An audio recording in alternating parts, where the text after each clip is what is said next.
Bəzi adamlar biraz tərbiyə eləmək üçün söz deyəmirsən, moizə eləmirsən. Yox, mənə nə olub? Məndə nə var ki? Bəziləri vallahi elə danışır, məsumdur.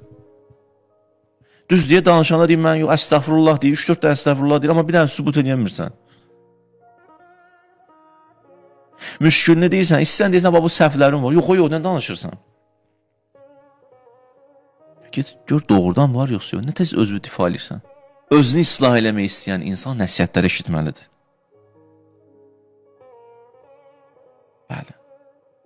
İnsan istəyirsə özünü islah eləsin, nəsihətləri eşitməlidir.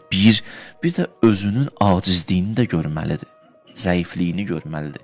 Xuliqan insana dəifan, insan zəif yaranıb. Bir də özünə qayıtmalıdır, özünün o zəif nöqtələrini də görməyi də bacarmalıdır. Nəfsi islah eləmək istəyən insanlar. Əmrül-Mominin Nəhcül Bəlağada deyir, miskinun İbn Adəm. İbn Adəm çox miskindir, çox fəqirdir.